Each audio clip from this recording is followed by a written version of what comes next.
Baik, saya akan presentasikan hasil analisis penelitian terhadap pengaruh game online terhadap motivasi belajar siswa. Saya Fauzi Akbar dengan email 08022417 ingin mempresentasikan hasil ini yang telah saya teliti.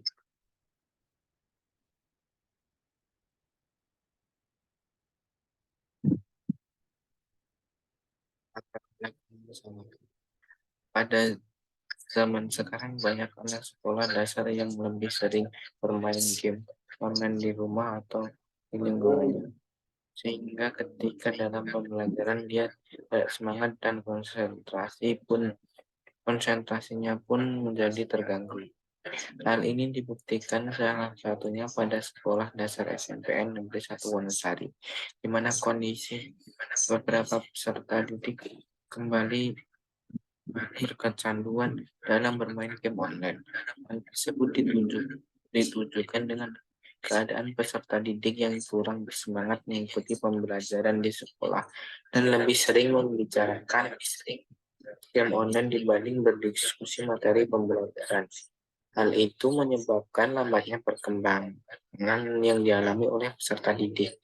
Selain itu, game online juga dapat menyebabkan perubahan tingkah laku pada peserta didik. Banyak faktor yang menyebabkan anak sering bermain game online. Salah satunya adalah kurangnya pengawasan dari orang tua ataupun keluarga terdekat sehingga anak menjadi candu dan sering meluangkan waktu untuk bermain game.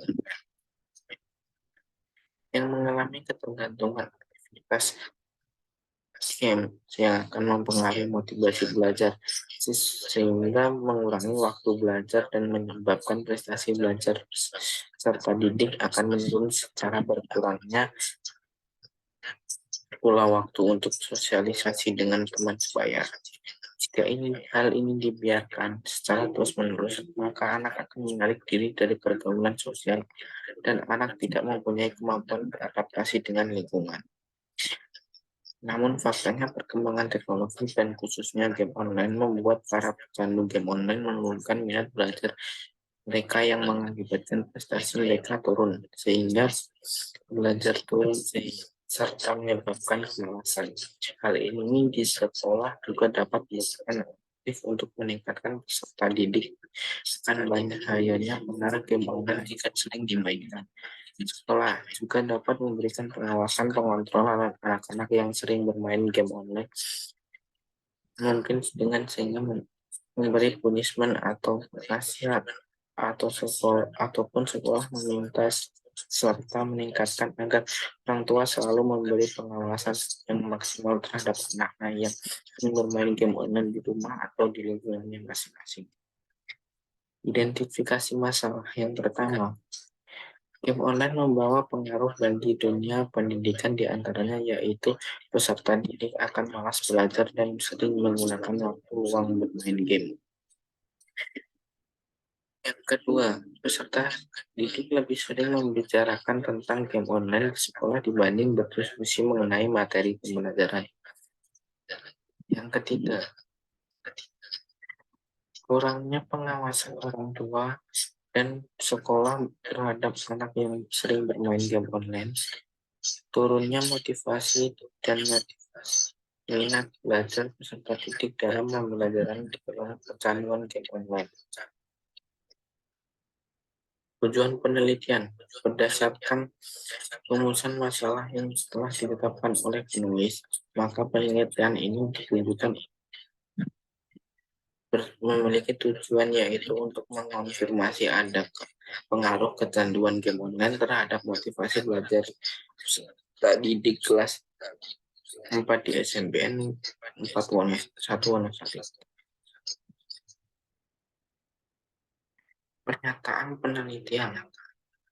Berapa jam siswa menghabiskan waktu untuk bermain game online? Yang kedua, bagaimana hasil belajar siswa ketika dihadapi dengan adanya game online di setiap harinya? Maka dampaknya dari penggunaan game online pada diri sendiri Bagaimana peranan guru dalam mengontrol penggunaan game online? Yang keempat, 5. Bagaimana peranan orang tua dalam mengontrol penggunaan game online? Yang kelima, faktor yang menjadikan siswa menjadi menyalahgunakan game online. Instrumen penelitian. Instrumen adalah alat bantu pada waktu penelitian menggunakan suatu metode. Menurut Sugiono, instrumen penelitian adalah suatu alat yang digunakan untuk fenomena ini diamati. Pengukuran Richter menggunakan skala Richter atau rating scale. Skala Richter adalah skala pengurangan dikembangkan oleh Richter. Menurut Skinner, skala Richter ini berhubungan dengan pernyataan tentang sikap seorang terhadap suatu, misalnya setuju atau tidak setuju, senang atau tidak senang, dan baik atau tidak baik. Skala Richter mempunyai mempunyai atau lebih butir-butir pertanyaan yang dikombinasikan sehingga membentuk sebuah sektor atau nilai mempresentasikan sifat individu. Misalnya pengetahuan, sikap, dan perilaku. Dalam penelitian ini terdapat dua variabel penelitian dengan skala Richter. Maka variabel yang akan dijabarkan menjadi indikator variabel. Kemudian di indikator tersebut dijadikan berbagai titik tolak untuk menyusun item-item instrumen yang dapat berupa pertanyaan atau pernyataan. Yang ketiga, populasi dan metode penelitian, populasi dan sampel. Populasi adalah wilayah generalisasi yang terdiri atas objek yang mempunyai kualitas dan karakteristik tertentu yang ditetapkan oleh peneliti untuk dipelajari kemudian ditarik kesimpulannya. Populasi bisa berupa manusia, tumbuhan, hewan, produk. Bahkan dokumen populasi memiliki ciri dan sebaran karena itu harus ditegaskan dengan batasan yang jelas.